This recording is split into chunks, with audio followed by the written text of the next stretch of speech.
നമസ്കാരം.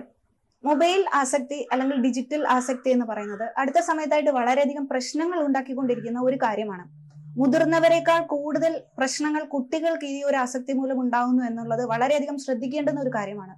കുട്ടികളുടെ mobile phone ഉപയോഗം കഴിയുന്നതും കുറയ്ക്കുക അല്ലെങ്കിൽ മാറ്റിവെക്കുക എന്നൊക്കെയുള്ളത് നിരന്തരമായി പറഞ്ഞുകൊണ്ടിരിക്കുന്ന ഒരു കാര്യമാണെങ്കിലും ഈ ഒരു മൊബൈൽ ഫോൺ കൊണ്ടുള്ള പ്രശ്നങ്ങൾ കാരണം കഴിഞ്ഞ 3 വർഷത്തിലായി ഏകദേശം 19ഓളം കുട്ടികൾ ഈ ഒരു ഒറ്റ കാരണം കൊണ്ട് മരണപ്പെട്ടു എന്ന് പറയുമ്പോൾ തന്നെ എത്രത്തോളം പ്രാധാന്യം ആ ഒരു വിഷയത്തിലുണ്ട് എന്ന് നമ്മൾ മനസ്സിലാക്കേണ്ടിയിരിക്കുന്നു.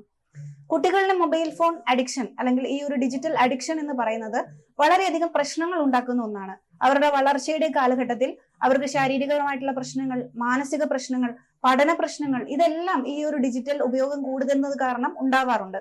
പഠിക്കുന്നതിന്റെ ആവശ്യത്തിനോ അല്ലെങ്കിൽ ഏതെങ്കിലും തരത്തിലുള്ള ഒരു ഇൻഫർമേഷൻ കിട്ടുന്നതിന് വേണ്ടിയിട്ടോ മൊബൈൽ ഉപയോഗിക്കുന്നതിൽ ഉപരിയായിട്ട് ഗെയിമിങ്ങിലേക്ക്, സോഷ്യൽ മീഡിയയിലേക്ക് ഒക്കെ കുട്ടികൾ അവരുടെ ശ്രദ്ധ മാറ്റുകയും ആ ഒരു മാറ്റം നമ്മൾ മനസ്സിലാക്കാതെ പോയി തുടങ്ങുമ്പോൾ തന്നെ പല രീതിയിലുള്ള അഡിക്ഷനിലേക്ക് ഇത് മാറുകയും ചെയ്യുന്നുണ്ട്. ഗെയിം അഡിക്ഷൻ ഒക്കെ ഉള്ള കുട്ടികളിൽ ഇതെങ്ങനെ കണ്ടുപിടിക്കാമെന്ന് ചോദിച്ചാൽ ഈ മൊബൈൽ മാറ്റിവെക്കാൻ നിർബന്ധിതരാവുകയോ അല്ലെങ്കിൽ ഫോൺ ഉപയോഗിക്കാൻ പറ്റാതെ വരികയോ നെറ്റ് ഡിസ്കണക്ട് ആവുകയൊക്കെ ചെയ്യുമ്പോൾ ഇവർ അസ്വസ്ഥത കാണിക്കുന്നു.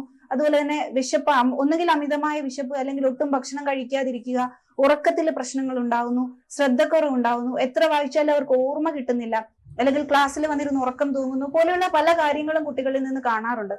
അപ്പൊ ഇത് ഇത്രയും ഒരു അമിതമായിട്ടുള്ള ഒരു അഡിക്ഷൻ എന്നുള്ള രീതിയിലേക്ക് ഇവർ എത്തിക്കഴിയുമ്പോൾ തന്നെ ഇവർക്ക് ദൈനംദിന പ്രവർത്തനങ്ങളിലൊക്കെ ഒരു മന്ദത ഉണ്ടാവുകയും അവര് ചുറുചുറുക്കോടെ നടക്കേണ്ട ആ ഒരു പ്രായത്തിൽ വളരെ അലസരായിട്ട് എവിടെങ്കിലുമൊക്കെ ഇരുന്ന് എന്തെങ്കിലുമൊക്കെ ചെയ്യുന്ന രീതിയിലേക്ക് മാറുകയും ചെയ്യുന്നുണ്ട്. ഈ ഒരു അഡിക്ഷൻ എന്ന് പറയുന്നത് വളരെ അധികം ശ്രദ്ധയോടുകൂടി തന്നെ കൈകാര്യം ചെയ്യേണ്ട ഒന്നാണ്. മൊബൈൽ മാറ്റിവെക്കുമ്പോൾ വീട് വിട്ടിറങ്ങുകയും മരിക്കുകയും ഒക്കെ ചെയ്യുന്നത് വളരെ സർവ്വസാധാരണമായി കൊണ്ടിരിക്കുന്നതായിട്ട് കണ്ടുവരുന്നുണ്ട്.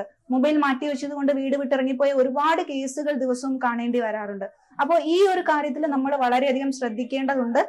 കുട്ടികൾക്ക് ഇങ്ങനെയുള്ള ഏതെങ്കിലും രീതിയിലുള്ള പ്രശ്നങ്ങൾ ഉണ്ട് എന്ന് നിങ്ങൾക്ക് തോന്നുകയാണെങ്കിൽ അവരെ അതിന്റെ ഡി അഡിക്ഷൻ എന്നുള്ള രീതിയിൽ തന്നെ കൃത്യമായിട്ട് തെറാപ്പികൾക്ക് കൊണ്ടുപോവുകയും കോഗ്നിറ്റീവ് ബിഹേവിയർ തെറാപ്പി CBT പോലെയുള്ള കാര്യങ്ങളിലേക്ക് അവരെ എത്തിക്കുകയും അത് കൃത്യമായി തന്നെ ഫോളോ അപ്പ് ചെയ്യുകയും ചെയ്യേണ്ടത് വളരെ അത്യാവശ്യമാണ്.